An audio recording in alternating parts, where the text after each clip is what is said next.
গোপন তথ্যের ভিত্তিতে জানা যায় গত 5ই আগস্ট 2025 তারিখ মঙ্গলবার সুন্দরবনের কুখ্যাত ডাকাত আশাপুর বাহিনীর সদস্যরা ডাকাতির উদ্দেশ্যে সুন্দরবনের শিবসা নদী সংলগ্ন শরবতখালী এলাকায় গমন করবে।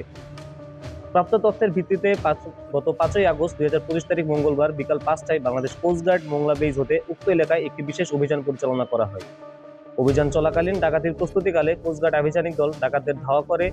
ডাকাতরা পালানোর চেষ্টা করলে আভিযানিক দল আত্মসমর্পণের আহ্বানে 2 রাউন্ড ফাঁকা গুলিও ছুড়ে। পরবর্তীতে আভিযানিক দল 3টি একনলা বন্দুক, 10 রাউন্ড টাচা কার্তুজ, 5 রাউন্ড ফাঁকা কার্তুজ এবং অস্ত্র তৈরির সরঞ্জামাদি সহ সুন্দরবনের কুখ্যাত ডাকাত আশাপুর বাহিনীর 2 সহযোগীকে আটক করে। প্রাথমিক জিজ্ঞাসাবাদে জানা যায় আটককৃত ব্যক্তিরা দীর্ঘদিন যাবৎ কুখ্যাত ডাকাত আশাপুর বাহিনীর সঙ্গে ডাকাতি এবং ডাকাত দলকে অস্ত্র, গোলাবারুদ ও রসদ সরবরাহ করে আসছিল। আটককৃত ব্যক্তি ডাকাত মোহাম্মদ বাদশা গাজী ও মেহেদী হাসান উভয়ই খুলনা জেলার পাইকগাছা থানার বাসিন্দা। আটককৃত ডাকাত ও জব্দকৃত আলামতের পরবর্তী আইনানুগ ব্যবস্থা গ্রহণের কার্যক্রম প্রক্রিয়াধীন রয়েছে। সুন্দরবনকে দস্যুমুক্ত করতে বাংলাদেশ কোস্টগার্ড ভবিষ্যতেও এই ধরনের অভিযান পরিচালনা করবে।